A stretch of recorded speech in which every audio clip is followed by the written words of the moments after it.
Good morning, students. Welcome to my online class. Today, we are going to study from class 11th, second poem, Laburnum Top. तो आज जो है हम लोग कक्षा 11वीं का सेकंड पोएम करने जा रहे हैं, द लैबरनम टॉप, जो कि लिखा गया है टेड हजेस के द्वारा। तो सबसे पहले हम लोग ये जो टाइटल है द लैबरनम टॉप, इसको देख लेते हैं, इसका क्या अर्थ होता है। द लैबरनम टॉप्स जो है, लैबरनम एक पेड़ है जिसका हम नीचे अच्छी तरह से समझ पाएंगे। A short tree with hanging branches, एक छोटा पेड़ है जिसकी ब्रांच जो है वो झूला होता है, नीचे की ओर झुका हुआ होता है। येलो फ्लावर्स, जिसमें कि कुछ पीले फूल लगे होते हैं। एंड पॉइजनस सीड्स, और उसका जो बीज है वो क्या होता है, बहुत ही विषैला होता है। पॉइजनस, पॉइजनस का अर्थ होता है विषैला, सीड्स का अर्थ होता है बीज। तो इसके बीज जो है बहुत ही जहरीले होते हैं, और जिसको खाने से जानवरों या तो आदमी की भी मृत्यु हो जाती है। तो उसे कहा जाता है लैबरनम ट्री। तो इसको हम लोग पिक्चर के माध्यम से और अच्छे से समझ पाएंगे किस तरह का ये पेड़ होता है। आप सबने जंगल में जरूर देखा होगा इस पेड़ को, या देहात में भी ये अधिकतर रहता है, और आप सभी ने इसके जो फल होते हैं लंबे लंबे होते हैं, इससे आप जरूर खेले होंगे। तो हम लोग देख लेते हैं कि क्या होता है। तो यहाँ आप देख पा रहे हैं,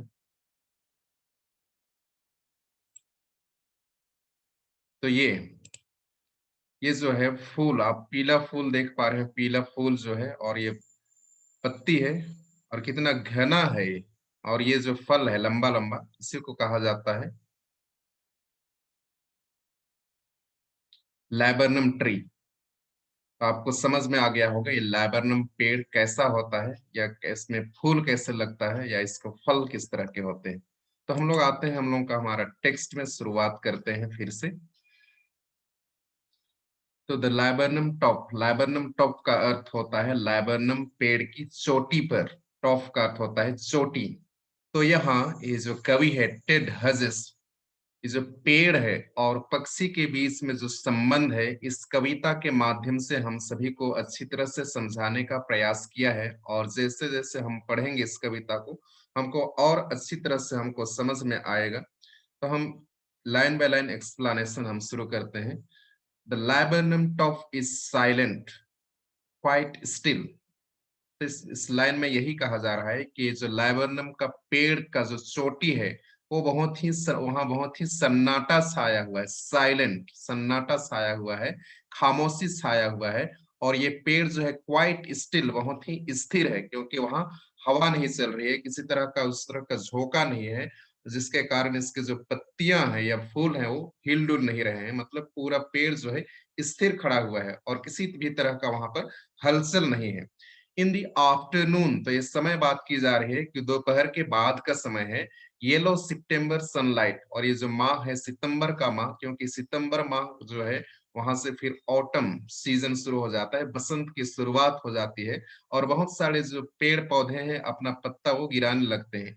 तो उसी ऑटम की शुरुआत की बात की जा रही है, बसंत ऋतु की शुरुआत की बात की जा रही है। तो इन दी आफ्टरनून मतलब अपराह्न, दोपहर के बाद, सितंबर का महीना है, और जो सूर्य का प्रकाश है इस पेड़ पर पड़ रहा है, जिसके कारण ये पेड़ तो जो पत्तियां हैं, फूल हैं, सभी क्या दिखाई दे रहे हैं, पीले दिखाई दे रहे हैं, क्योंकि सूर्य का प्रकाश का जो पीला पीला प्रकाश है वो इसके ऊपर पड़ रहा है।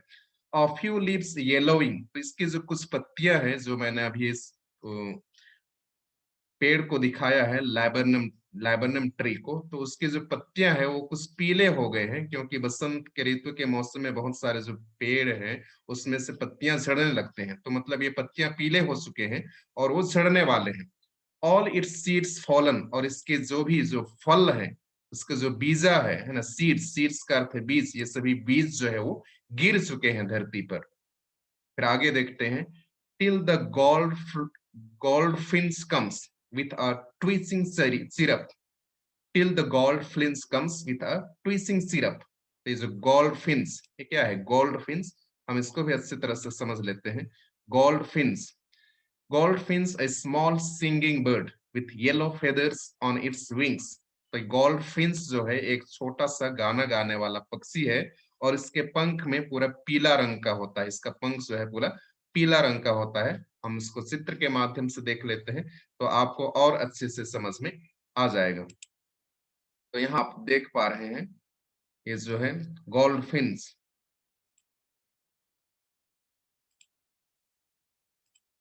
तो यही है गोल्ड फिन्स। तो देखो ये सब तरफ क्या है, पीला है, और इसके पीठ तरफ जो आवरण है, ये जो धार है काला है, और उसके माथे पर भी क्या है, काला है। तो ये सभी हम लोग और आगे पढ़ेंगे तो ये सभी चीजें काम आएंगी। तो ये जो धार है, काला धार है उसके माथे में और पीछे तरफ भी, तो इसी को बोला जाता है गोल्ड फिन्स, गोल्ड फिन्स।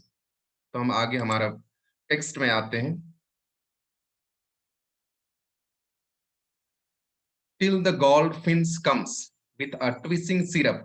तो यहाँ बताया जा रहा था हम लोगों को पहला स्टैंजा में कि ये जो लैबरनम का जो पेड़ है पूरा वहां सन्नाटा छाया हुआ है, खामोशी छाया हुआ है, पेड़ पत्ते हिल डुल नहीं रहे हैं, और वह बहुत ही स्थिर है। तो कब तक स्थिर था, जब तक ये गोल्ड फिन्स, ये जो पक्षी है वो इस पेड़ पर नहीं आया, तब तक पेड़ मतलब पूरा सन्नाटा छाया हुआ था। Till the goldfinch comes, मतलब गोल्ड फिन्स जब तक नहीं आया था तब तक पूरा सन्नाटा और खामोशी छाया हुआ था। विथ अ ट्विचिंग सिरप, और फिर अचानक से ट्विचिंग सिरप, ये जो पक्षी आ जाता है। ट्विचिंग, ट्विचिंग का अर्थ होता है आंख का फड़कना, ट्विच का अर्थ होता है आंख का फड़कना। लेकिन ये जो पक्षी आया और डाल पर बैठ गया तो वहां पर कुछ हलचल होता है, उसी को मतलब कुछ कंपन होता है, हिलता है, उसको कहा गया है ट्विचिंग। सिरप, सिरप मतलब वहां बैठ करके वो क्या करने लगा, वो चहचहाने लगा। आ सडननेस, अचानक से, क्योंकि पूरा पेड़ क्या था, खामोश था, सन्नाटा था, स्थिर था, और वहां से वहां अचानक से क्या हो गया, हलचल हो गया। स्टर्टलमेंट, स्टर्टलमेंट, स्टर्टलमेंट मतलब सबको ये क्या कर दिया, वहां बैठ करके चौंका दिया। स्टर्टलमेंट मतलब सब आश्चर्यचकित कर देने वाला दृश्य था, सबका चौंका देने वाला दृश्य था। एट अ ब्रांच एंड, क्योंकि वो डाली के एक छोर पर वो बैठा हुआ था, और जैसे ही बैठता है पेड़ में कुछ हलचल हो जाती है, पेड़ हिलता है, और सब क्या हो जाते हैं, आश्चर्यचकित हो जाते हैं, सबको चौंका देता है। देन तब, sleek as a lizard and alert and abrupt, और तब ये जो है, स्लीक का अर्थ होता है चिकना, या तो शाइनी। जो चिकना होता है, आपने लिजार्ड को देखा होगा, मतलब कितना चमकता है उसका शरीर, और कितना वो चिकना होता है, तो उससे यहाँ तुलना किया जा रहा है इस पक्षी का, कि लिजार्ड के समान वो कितना है, बहुत ही चिकना है। एंड अलर्ट, बहुत ही जागरूक है। एंड अब्रप्ट, अब्रप्ट मतलब जिस तरह से जो लिजार्ड है वो किसी के आने का भय को लेकर के वो, मतलब जब खतरा भांप लेता है तो वो मतलब चौकन्ना हो जाता है, या तो किसी शिकार पर वो आक्रमण करने जाता है तो कितना चौकन्ना के साथ वो इंतजार करता है, ताकि वो अचानक से उसको क्या कर सके, पकड़ सके, या तो कोई कोई आने वाला है तो वहां से वो भाग पाए। तो कुछ ऐसा ही बर्ड जो है, वो चिड़िया जो है गोल्ड फिन्स, वो मतलब बहुत ही चौकन्ना है, सतर्क है, और वह किसी भी मतलब अनहोनी के लिए वो तैयार है। सी एंटर्स द थिकनेस, और वह प्रवेश करता है, क्योंकि जहां पर डाली पर बैठा हुआ था वहां बहुत सारे मतलब फूल हैं, पत्ते हैं, जिसके कारण जो वहां पर बहुत अधिक क्या हो गया है, झाड़ी टाइप का हो गया है, घना हो गया है। तो उसी घना झाड़ी पत्ती का जो घना भाग था वहां पर वो प्रवेश करती है। And a machine starts up, और वहां पर एक मशीन शुरू हो जाता है। मशीन मतलब क्या हो जाता है, स्टार्ट हो जाता है, मशीन स्टार्ट हो जाता है। तो मशीन जो है, तुलना किया गया है, मशीन किसको बोला जा रहा है, पक्षी को बोला जा रहा है, इस गोल्ड फिन्स को बोला जा रहा है, क्योंकि वहां पर इस लैबरनम पेड़ में, वहां जो झुरमुट है, वहां पर जो बहुत घना पत्ती है, फूल है, वहां पर ये शायद घोंसला बनाया हुआ है, और इसलिए जब वहां प्रवेश करता है, और चूंकि ये पूरे सुबह का निकला हुआ होगा और अभी वो भोजन लेकर के आ रहा होगा, चारा लेकर के आ रहा होगा अपने बच्चों के लिए, और जिसके कारण से of chitterings and tremor of wings and trillings, तो वहां पर बहुत सारा मतलब आवाज होता है। चिटरिंग, चिटरिंग का आवाज होता है, मतलब छोटे चूज, चूजा जब, कितना मतलब सन्नाटा, सन्नाटा था पेड़, खामोशी छाई हुई थी, स्थिर था, हवा भी नहीं चल रहा था, और अचानक से जब ये बच्चे देखते हैं कि उसकी माँ आ गई है, और अपने साथ वो सुबह से निकली हुई थी होगी भोजन की तलाश में, और जब अभी आती है तो सभी ओर सुन के बच्चे जो है कितना खुश हो जाते हैं, प्रसन्न हो जाते हैं, और प्रशंसित मुद्रा में प्रसन्न होकर के जो आवाज निकालते हैं उसी को कहा जाता है चिटरिंग। चिटरिंग मतलब जब आपने सुना होगा, जब माँ अपने बच्चों को खिलाती है तो चेचे चेचे की आवाज जो आता है, उसी को कहा गया है chittering. And tremor of wings, और ये अपने छोटे छोटे जो कोमल नन्हे से जो उनकी पंख हैं, डैने हैं, उसको उन लोग हिला रहे हैं, ट्रेमर मतलब हिला रहे हैं। एंड ट्रेलिंग्स, और पूरा जो कंपन हो रहा है, घोंसला जहां डाल था वो भी कंपन हो रहा है, और the whole tree trembles and thrills, और जो पूरा पेड़ था वो भी क्या होने लगा, भी कंपन करने लगा, हिलने लगा, मतलब उत्साह आ गया और रोमांच से भर गया। एंड थ्रिल्स मतलब पूरा पेड़ जो है रोमांच से भर गया। तो हमने शुरुआत की स्टैंजा में जिस तरह से सुना कि वो जो पेड़ का जो चोटी था, लाइबर्नम पेड़ का चोटी, बहुत ही सन्नाटा था, खामोशी था वहां पर, और हवा और की झोंके नहीं चल रही थी, जिसके कारण पेड़ की जो पत्तियां थी, फूल थी, सभी क्या थे, स्थिर थे, किसी भी तरह का हलचल नहीं हो रहा था। लेकिन अभी इस तरह से बताया जा रहा है कवि के द्वारा कि वहां पर जैसे ही ये चारा लेकर के आती है अपनी माँ अपने बच्चों के लिए, और उनको जब वो खिलाती है, मतलब कितना प्रसन्न मुद्रा से उन लोग मतलब चहचहा रहे हैं, कुछ मतलब मानो भाई खुशी होकर के गाना गा रहे हैं, और उनके अपने नन्हे नन्हे डैनों को हिला रहे हैं, और पूरा पूरा पेड़ रोमांच से भर जाता है, पूरा पेड़ अभी हिल रहा है, उसमें मतलब ऊर्जा आ जाता है। It is the engine of her family. तो यहाँ पर इट इज द इंजन मतलब मम्मी को, उस मदर बर्ड को, गोल्ड फिन्स को कहा गया है। गोल्ड फिन्स क्या है, एक इंजन है अपनी परिवार की, वो क्या है, इंजन के समान है। तो यहाँ तुलना की गई है जैसे कि मशीन, इसीलिए बोला गया है मशीन स्टार्ट्स अप, क्योंकि पूरा खामोशी था, सन्नाटा था, और जैसे ही वहां पर माँ उनको चारा लेकर के जाती है, पक्षी जो है प्रसन्नता से उन लोग आवाज करने लगते हैं। मानो हम लोग जब मशीन को स्टार्ट कर देते हैं तो क्या करने लगता है, चलने लगता है, अपना काम करने लगता है, आवाज करने लगता है, जब उसमें हम लोग पेट्रोल डाल लेते हैं तो कुछ इसी तरह से इसमें तुलना किया गया है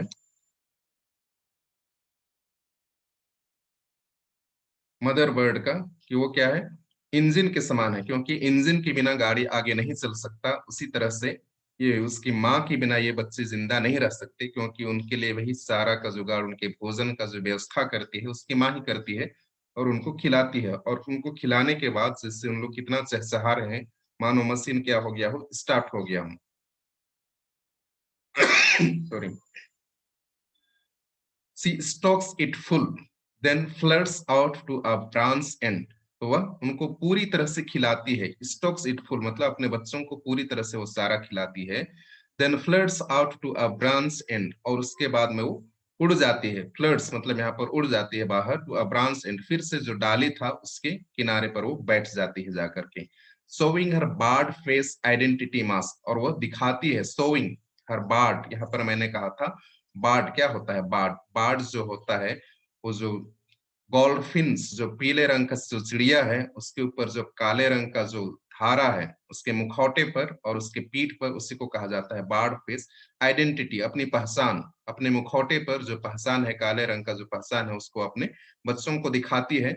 मानो उनको ऐसे उनको चेतावनी दे रही हो, जैसे कि कोई भी अगर नया दूसरा पक्षी आ जाता है तो वे ऐसा शोरगुल या हल्ला नहीं मचाए, या तो गाना नहीं गाए, क्योंकि उनको एक खतरा हो सकता है, क्योंकि बहुत सारे जो पक्षी होते हैं वो मांसाहारी होते हैं, तो इनके बच्चे को लोग खा जा सकते हैं। तो इसलिए वो अपने मम्मी को अच्छी तरह से पहचान ले। फिर आगे हम देखते हैं, then with eerie delicate whistle chirrup whisperings, और तब वह अजीब से डेलिकेट बहुत ही कोमल वो सीटी बजाती है, और वह चहचहाने लगते हैं, विस्परिंग मतलब धीमी आवाज में। कितना खुश है, क्योंकि वो भी उनको सारा खिलाते खिलाते वो भी कितना खुश हुई होगी, और उनके साथ ही वो एक तरह से मतलब अजीब सा वो बहुत ही कोमल आवाज में सीटी बजाने लगती है और सहसहाने लगती है धीमी आवाज में। सी लॉन्चेस अवे, और उसके बाद में वो उड़ान भर लेती है टुवार्ड्स द इन्फिनिट, इन्फिनिट मतलब यहाँ पर आकाश के लिए प्रयोग किया गया है, नीला आकाश जो कि जिसका न शुरुआत होता है न अंत होता है, वो मतलब अनंत दिखाई देता है। तो उस नीले आकाश में वो अपना उड़ान भर लेती है। And the laburnum subsides to empty, और फिर से जो लैबरनम ट्री है, लैबरनम ट्री, वो फिर से वो पहले की अवस्था में आ जाती है, सबसाइड्स मतलब फिर से वो शांत हो जाता है, और पूरा खाली खालीपन महसूस करता है, जैसे कि वो शुरुआत में क्या था, पूरा सन्नाटा छाया हुआ था, खामोशी था, हवा नहीं चल रही थी, जिसके कारण उनकी पत्तियां और फूल भी नहीं हिल रहे थे, फिर उसी अवस्था में वो आ जाता है। तो यहाँ पर देखते हैं हम किस तरह से मतलब कुछ पोएटिक डिवाइस का भी प्रयोग किया गया है। पहले स्टैंजा में आप देख पा रहे हैं यहाँ पर जो एस, सितंबर सनलाइट, एस एस जो रिपीट किया गया है, उसको पोएटिक डिवाइस इसको कहा जाता है। अलिटरेशन, अलिटरेशन का अर्थ होता है जहां मतलब एक लेटर को एक या एक से अधिक बार दोहराया जाता है, वहां पर एलिटरेशन पोएटिक डिवाइस का प्रयोग होता है। तो यहाँ एलिटरेशन का प्रयोग हुआ है। फिर आगे हम देख रहे हैं यहाँ तुलना किया गया है, एज और लाइक का प्रयोग करके तुलना किया जाता है, तो वहां पर सिमिली का प्रयोग किया जाता है। तो यहाँ जैसे तुलना किया गया है। तो इस कविता में हमने और एक चीज देखा, यहाँ मशीन का प्रयोग किया गया है और उसके पश्चात यहाँ इंजन का प्रयोग किया गया है, मशीन, इंजन और लॉन्चेस सभी। तो ये सभी क्या है, मशीनरी भाषा है, मैकेनिकल भाषा है। तो यहाँ पर पक्षी को माना ऐसे तुलना किया गया हो जैसे वो क्या हो, मशीन से तुलना किया गया है, और ऐसे ही शब्द का भी प्रयोग किया गया है। जिस तरह से वहां मतलब पूरा सन्नाटा था, सब तरफ खामोशी था, स्थिर था, जैसे लग रहा था कि उस पेड़ में जान ही नहीं है, न हवा हवा भी मतलब रुक गया था और पेड़ पत्ते भी नहीं हिल रहे थे। लेकिन जैसे ही यहाँ पर पक्षी आती है और उसमें एक नया जीवन, नया ऊर्जा का संसार कर देती है, मतलब उनको भोजन खिला देती है, और उसके पश्चात एक अलग प्रशंसित आवाज सुनाई देता है, खुशनुमा आवाज सुनाई देता है। अपने सबसे छोटे छोटे नन्हे डैनों से उन लोग पंख खिला करके वही प्रसन्नता के साथ मतलब पूरा पेड़ मतलब हिलने लगता है, ऐसा बताया गया है, और पूरा रोमांस आ जाता है, एक ऊर्जा आ जाती है पेड़ पर। तो इसीलिए कहा गया है कि जिससे भी हम लोग किसी मशीन में अगर पेट्रोल खत्म हो गया है तो हम उसमें पेट्रोल डाल देते हैं, और उसके बाद इंजन मतलब काम स्टार्ट हो जाता है और एक आवाज आने लगती है। तो उसी तरह से यहाँ पर मम्मी को बोला गया है कि वो परिवार के क्या है, इंजन है, क्योंकि वही भोजन की तलाश में निकल जाती है और भोजन लेकर के आती है और अपने बच्चों को फीड करती है, खिलाती है, और उनमें मतलब एक ऊर्जा का संचार कर देती है, और उन लोग कितना प्रशंसित होकर के उन लोग गाना गाने लगते हैं। तो यही बात फिर है, यहाँ पर ऐसे बताया गया है। और हम यहाँ पर एक बोल सकते हैं कि लव ऑफ पावर, मतलब कितना अधिक प्यार है।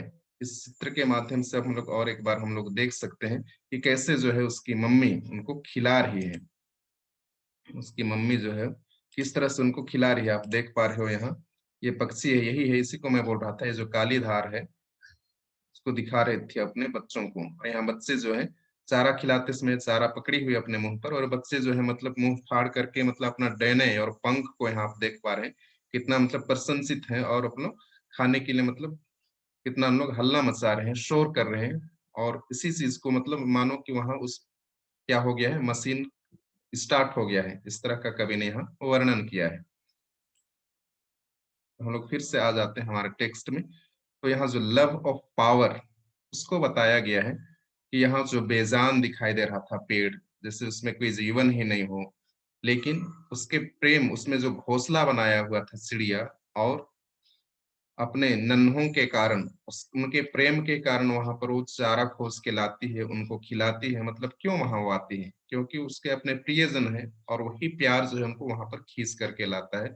और इस प्यार में देखो उस पेड़ को में भी क्या आ जाता है, जान में जान आ जाता है, उसमें भी एक मतलब एनर्जी आ जाती है, और कितना मतलब ऊर्जा आ जाता है पेड़ में भी, वो अभी हिलने लगता है। तो इतने अच्छी तरह से हमारे लिए वर्णन किया गया है इस कविता को। हमें भी इससे बहुत सारा शिक्षा मिलती है।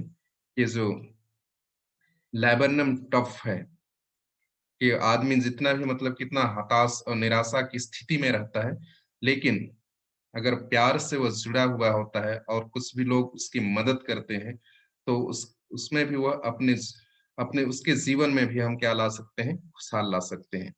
तो आज ये पाठ यहीं समाप्त हो जाता है। तो अगर आपको मेरा पढ़ाना अच्छा लगता है तो आप जरूर कमेंट कीजिए, लाइक और शेयर कीजिए, और जो पहली बार इस वीडियो को देख रहे हैं, जिन्होंने अभी तक मेरा चैनल सब्सक्राइब नहीं किया है, आप उसको सब्सक्राइब कर लीजिए, और बेल आइकन को भी आप प्रेस कर लीजिए, ताकि आपको जब के भी नया वीडियो अपलोड होता है तो उसका नोटिफिकेशन आपको समय पर मिलता रहे। तो हम आज क्लास को यहीं पर अंत करते हैं।